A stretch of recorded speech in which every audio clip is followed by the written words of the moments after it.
Boa noite, Marjorie, seja bem-vinda. Mais uma live de hoje. Boa noite, Luana, sejam bem-vindas. Então, hoje, domingo, mas estamos aqui na nossa live e hoje vamos tratar de mais um tema que é bastante polêmico, que é a questão da vacinação compulsória em tempos de pandemia. Então, o que ocorre? Estamos aí com grandes possibilidades de, nos próximos meses, ou até meados do início do ano que vem, a possibilidade de ter finalmente uma vacina contra a Covid-19. Temos aí pelo menos 3 grandes países nessa corrida para ver quem consegue ter a vacina primeiro, né? Tem a briga aí pelos Estados Unidos, pela China, pela Rússia. Então nós temos aí 3 grandes países que estão em busca de quem vai trazer primeiramente essa vacina ao mercado e depois disponibilizar para as populações para que possa então haver uma imunização de todas as sociedades aí ao redor do planeta. Por que a possibilidade da vacina ela tem mexido tanto com o debate público?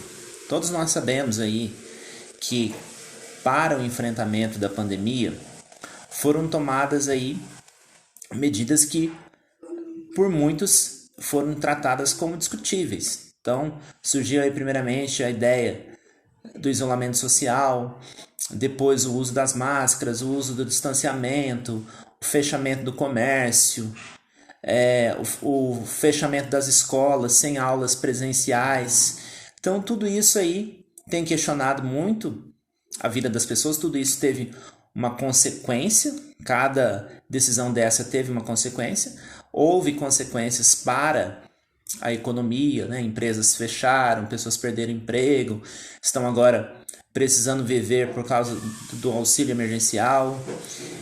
O ano letivo aí existe toda uma complicação em relação a ele, se nós vamos conseguir aí voltar e conseguir recuperar aquilo que foi perdido durante todo esse tempo aí. Então tudo isso está sendo pensado e está sendo discutido.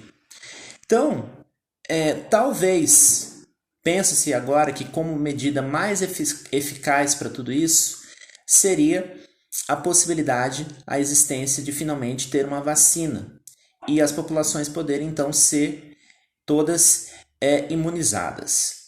Aí fica a grande questão: quem é que vai tomar essa vacina? Né? Como que ela vai ser? Suponhamos, né? Vamos pensando aqui num cenário hipotético. Existindo esta vacina, quem é que vai tomar ela, né? Em quem que ela vai ser aplicada? Será que nós vamos trabalhar apenas com grupos prioritários? Vamos vacinar primeiramente os grupos de riscos, os idosos, as pessoas aí com doenças crônicas ou aquelas pessoas que estão diretamente no enfrentamento, do combate ao vírus, como o caso dos profissionais da saúde.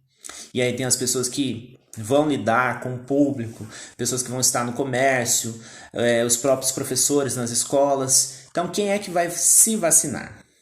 Então, se a gente quer ter aí uma imunização completa, o esperado é que se vacinasse todo mundo, ou seja, que todas as pessoas pudessem ser vacinadas. Mas aí, o que entra em questão aí? Vamos pensar aqui, né, hipoteticamente, utopicamente, que a vacina foi criada, que ela está disponível no SUS gratuitamente. Vamos imaginar isso. O Estado, ele vai poder obrigar as pessoas a tomarem esta vacina? Será que essa é aí que fica a pergunta, né? Mais uma das nossas provocações.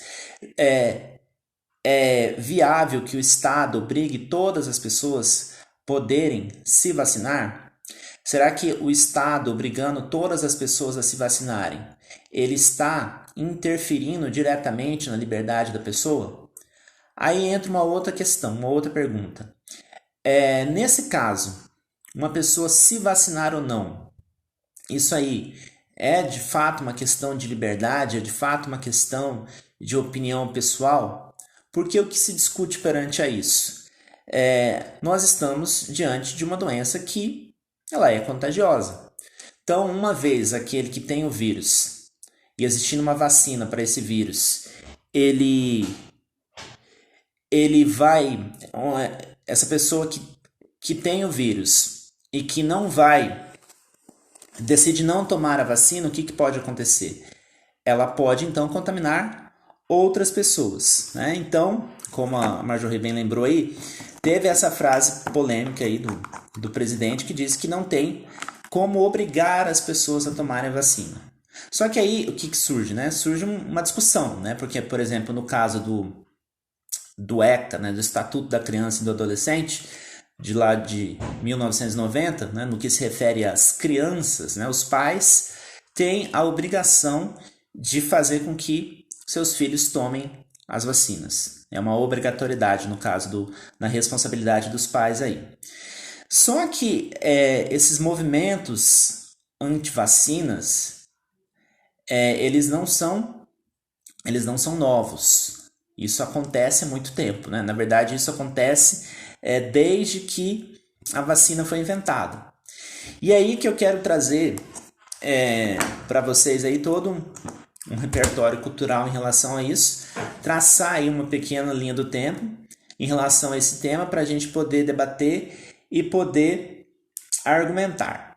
Então, quando começaram a aparecer, quando houve essa declaração daí do presidente, as pessoas começaram a discutir se vacina ou não vacina, foi muito comparado o momento atual com um acontecimento histórico de 1904 chamado Revolta da Vacina. A Revolta da Vacina ela aconteceu na cidade do Rio de Janeiro, né, quando a cidade do Rio de Janeiro era então a capital do país, e Rio de Janeiro, quem já esteve lá no Rio de Janeiro, ou quem já estudou a história do Rio de Janeiro, sabe que ali no Rio de Janeiro, durante muito tempo ali, existiu ali uma preocupação muito grande com a questão dali do saneamento básico da cidade, que demorou a acontecer ali na cidade. Então a cidade, no seu começo, ela era muito suja, com muito lixo para todo lado, então proliferava-se doenças em todo o tempo.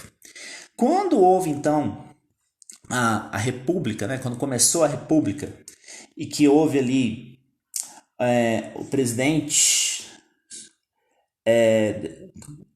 esqueci o nome do presidente aqui, presidente Rodrigues Alves, que foi o primeiro presidente da República, né, do passado a monarquia.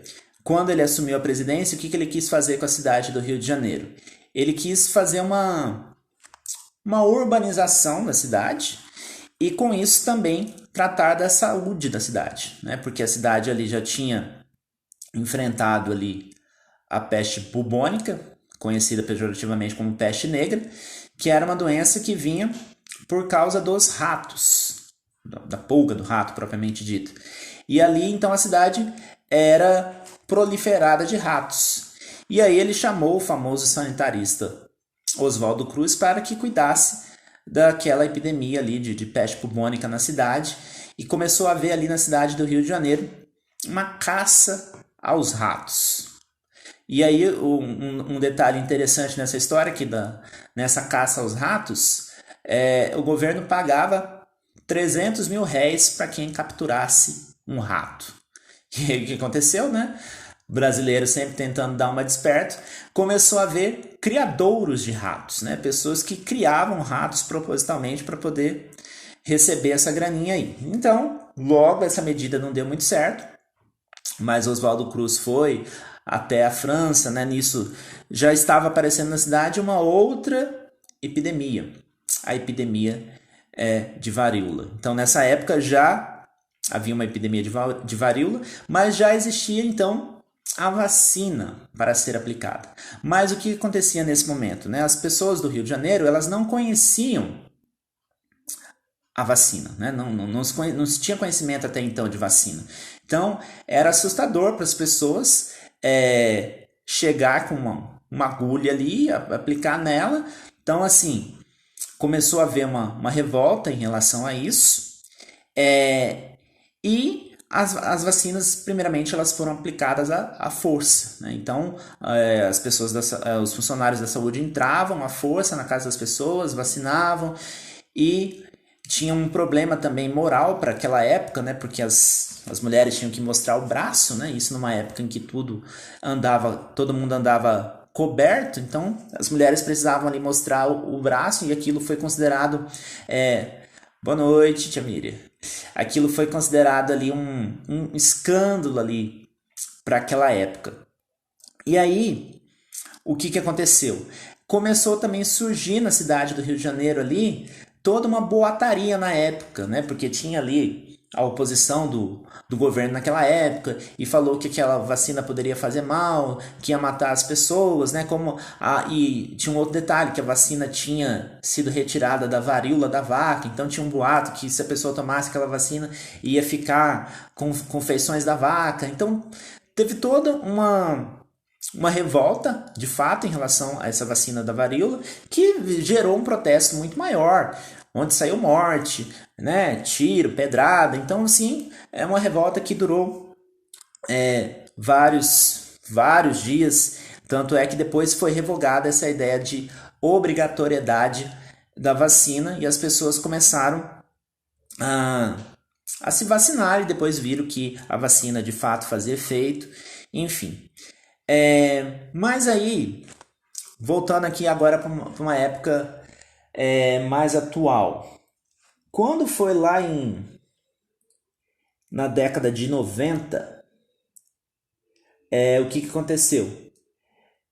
Começou a haver um outro movimento anti-vacina. Deixa eu só pegar o nome do cara aqui. Começou a haver um outro movimento anti-vacina. Um médico britânico inglês, ele chegou à conclusão, que depois ele foi desmentido, foi desmascarado, mas ele chegou à conclusão de que a vacina tríplice, que combatia o sarampo, que foi aplicada em 12 pacientes dele, essa vacina ela teria, né, dado uma reação naqueles pacientes dele ali, que depois poderia ter gerado o autismo, né? E esse médico britânico, ele espalhou essa notícia mundo afora. Então, desde a década de 90, existe no mundo um movimento anti-vacina, que são grupos de pessoas que dizem que as vacinas fazem mal, né? Elas alegam que dentro dessa vacina existem muitas substâncias ali que podem ser prejudiciais à saúde, como metal, como conservantes. Então, desde a década de 90, espalha-se essa informação, e com o surgimento, com a proliferação das redes sociais, isso aumentou ainda mais, chegando aos dias de hoje, chegando inclusive ao Brasil. Tanto é que nós podemos analisar que no Brasil, inclusive, há um retorno de doenças que antes estavam erradicadas, como, por exemplo, não por coincidência, o sarampo. Um pouco por conta desses grupos que são contra vacinas, né? Esses grupos que são contra vacinas, muitos deles são assim pessoas extremamente naturalistas, né? Que defendem uma vida natural, uma vida com uma alimentação saudável, uma vida sem antibióticos, uma vida em contato com a natureza, que faz com que elas possam se sentir no direito de dispensar a vacina. E recentemente houve um caso desse, que está inclusive sendo julgado pelo STF, de uma família que é adepta do veganismo, embora nem o próprio veganismo orienta as pessoas a não tomar vacina, mas no caso específico dessa família que eu estou falando, uma família vegana, entrou na justiça pelo direito de não vacinar os seus filhos. E o caso está perto de ser revogado não, está próximo de ser julgado nos próximos dias pelo STF, né? Supremo Tribunal Federal. E se essa decisão do STF for desfavorável para essa família, vai abrir uma jurisprudência que diz o seguinte, que os pais não mais terão o direito de vacinar os seus filhos. E aí entra novamente nessa questão de uma possível vacinação contra a Covid-19. Ainda no começo deste ano, o próprio governo federal ele criou uma lei de combate à pandemia, em que aparecem ali especificadas como vão ser as medidas contra a Covid-19, e lá, inclusive, já existe ali previsto, né, nessa lei que o Estado pode fazer uma vacinação compulsória contra as pessoas. Porém, né, o próprio presidente disse que ninguém vai ser obrigado a tomar a vacina, né? E tanto é que deputados, né, a deputada Bia Kicis já apresentou um projeto de lei para revogar esse trecho da lei, dizendo que a vacinação ela não pode ser compulsória, ou seja, ela não pode ser obrigatória para as pessoas, né? Essa deputada exclusivamente, ela alega o quê? Que os resultados dessa vacinação, nós só vamos saber se a vacina realmente é eficaz daqui a 10 anos, né? Segundo ela, né? Mas diante disso, né, qual que é a problemática que nós temos aí relacionada? Então nós estamos no meio da pandemia, em que está tudo parado, né? Assim, voltando aos poucos, o comércio voltando, as escolas pensando em voltar, mas ainda existe a recomendação do fique em casa, a recomendação do isolamento social, e a melhor possibilidade que se apresenta em relação a um possível retorno da vida normal seria a existência de uma vacina. Aí fica a questão, fica a pergunta que pode ser então um argumento do Enem para nós. É justo, é válido o Estado obrigar as pessoas a serem vacinadas, mesmo que elas não queiram? Ou natural seria que houvesse uma conscientização da população que pudesse se vacinar sem que precisasse haver esse esforço do Estado, né? Porque o que se alega muito em relação a isso, né? Por que isso gera tanto debate, tanta confusão? Porque até agora nós não sabemos ao fato qual foi a origem do vírus da Covid-19. Então tem muitas teorias da conspiração em relação a isso, né? Claro que quase tudo muitas vezes acaba se recaindo sobre a própria China, né? Uma vez que o vírus, os primeiros indícios do vírus surgiu lá em Wuhan, com aquele mercado, com aquela criação de animais, essa proximidade muito forte que boa parte dos chineses tem com os animais. Eles poderiam ter contraído o vírus a partir de uma zoonose e isso ter se proliferado mundo afora. Então, e agora o que surge, né? Agora nós estamos numa disputa pela vacina. Há muitas pessoas, né, que culpam a China pelo vazamento desse vírus, pelo surgimento desse vírus, estão receosas diante da própria China, que da onde se originou o vírus agora está criando a vacina, né? Então fica aquelas teorias da conspiração ali. Será que a China criou o vírus agora quer criar a vacina, né, para ganhar dinheiro? E fica aquela história toda, né? E na contrapartida também surgiu a Rússia, né, que já está na fase 3 da vacina, mesmo sem todo mundo ter feito o teste ainda, já aplicando a vacina na sua população. E com isso também, né, os americanos, né, também querem emplacar a sua vacina aí. Então, existe uma disputa de cada país, de cada nação, para apresentar a vacina. A melhor vacina, a vacina mais eficaz. E aí, diante disso, as pessoas ficam receosas diante da eficácia da existência dessa vacina. Então, o que nós vamos ter que... Vamos pensar que surge, então, esse tema no Enem. A vacinação compulsória em tempos de pandemia.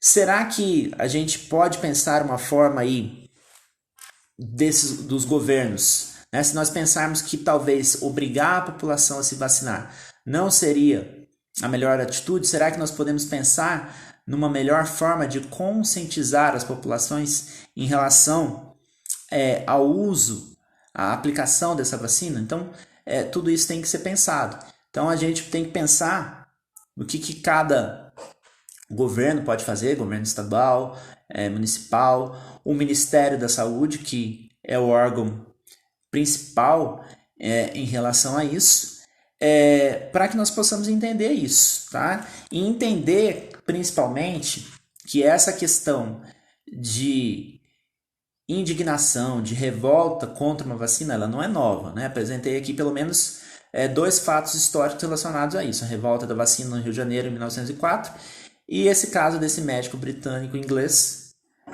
da década de 90 que espalhou essa história de que o sarampo poderia, a vacina do sarampo poderia transmitir o autismo, né? Então tem toda uma série de receios em relação a vacinas que não são apenas provenientes da pandemia em si, mas a pandemia ela vem a potencializar uma desconfiança que ela já é antiga nas pessoas, né? Então tudo isso nós temos que pensar aí como solução, como discussão para esse tema tão polêmico. Ok? Bom, era isso que eu tinha para falar. Alguém gostaria de falar alguma coisa? Temos profissionais da saúde aqui hoje. De repente alguém pode querer falar alguma coisa.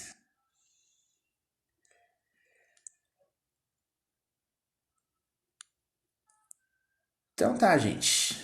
Sem manifestações, então, vou encerrando aqui a nossa live de hoje. Quem quiser aprofundar mais no assunto, manda lá um direct para mim pedindo um material, que eu vou te mandar um material com todos os links em que é possível se aprofundar sobre esse assunto. Se você gostou dessa live ou se está vendo ela depois, em outro momento, indique para um amigo, indique para alguém que está aí precisando melhorar sua escrita rumo ao Enem. Muito obrigado, boa noite para todos que assistiram, para todos que vão assistir ainda e até mais.